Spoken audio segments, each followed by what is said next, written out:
विघ्नहर्त्या गणरायाचं आगमन शनिवारी मोठ्या उत्साहात झालं. आमदार ऋतुराज पाटील यांनी शनिवारी रात्री कोल्हापूर राधानगरी रोडवरील नवीन वाशीनाका ते क्रशर चौक या मार्गावरील सार्वजनिक गणेशोत्सव मंडळांच्या गणपती आगमन मिरवणुकीवेळी भेटी दिल्या. सुरुवातीला महिपतराव बोंद्रे नगर इथल्या वास्तव ग्रुपला भेट दिली. या ठिकाणी त्यांनी गणेश मूर्तीचं पूजन केलं. यानंतर राजोपाध्ये नगरच्या श्री दत्तनारायण तरुण मंडळाच्या कार्यकर्त्यांची भेट घेतली.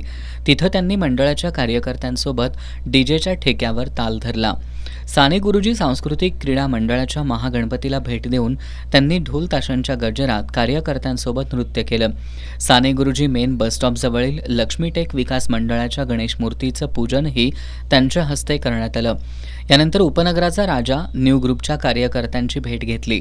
आमदार ऋतुराज पाटील यांच्या हस्ते साने गुरुजी वसाहत इथल्या तुळजाभवानी तरुण मंडळाच्या गणपती आगमन मिरवणुकीचा शुभारंभ करण्यात आला. या ठिकाणी त्यांनी कार्यकर्त्यांसोबत जल्लोष केला.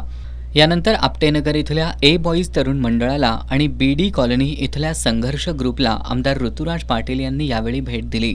या ठिकाणी कार्यकर्त्यांनी आमदार ऋतुराज पाटील यांना खांद्यावर उचलून घेऊन आमचा नेता लय पॉवरफुल या गाण्याच्या ठेक्यावर डान्स केला. आमदार ऋतुराज पाटील यांनी कार्यकर्त्यांच्या दुचाकीवर बसून तर कधी चालत जाऊन या मार्गावरील सर्व गणेशोत्सव मंडळांना भेटी दिल्या. यावेळी सामाजिक कार्यकर्ते सूरज देशमुख, हर्षवर्धन देशमुख, नितीन जठार, महादेव मोरे यांच्यासह विविध मान्यवर उपस्थित होते.